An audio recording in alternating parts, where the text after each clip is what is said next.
যদি সেই সময়টা ফিরে পেতাম যখন আমরা ৳১ দিয়ে ৪ টা লজেন্স কিনে খেতাম।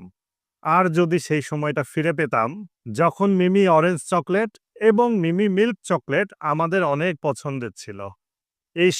যদি সেই সময়টা ফিরে পেতাম যখন ইয়ো-ইয়ো, লাটিম এবং টিনের পিস্তল আমাদের খেলার সাথী ছিল। এবং যদি সেই সময়টা ফিরে পেতাম যখন আমরা হাতে ক্যাসিনো ঘড়ি ছাড়া আর অন্য কোনো ঘড়ি পরতাম না।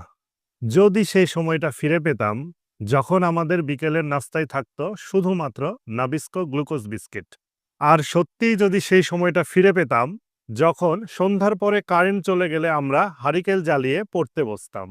আর যদি সেই সময়টা ফিরে পেতাম যখন লিখার জন্য আমরা ব্যবহার করতাম শুধুমাত্র ইকোনো বল পেন। আর যদি সেই সময়টা ফিরে পেতাম যখন টিভিতে মাত্র ২ টা চ্যানেল ছিল, বিটিভি এবং ডিডি ন্যাশনাল। আর যদি সত্যিই সেই সময়টা ফিরে পেতাম যখন আমাদের ব্যবহারের পছন্দের ছিল মিল্লাত ঘামাচি পাউডার, তিব্বত স্নো এবং কসকো সাবান।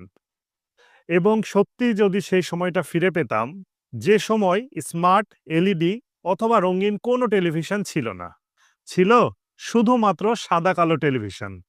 সত্যি বলছি, কি দিন ছিল সেই দিনগুলো!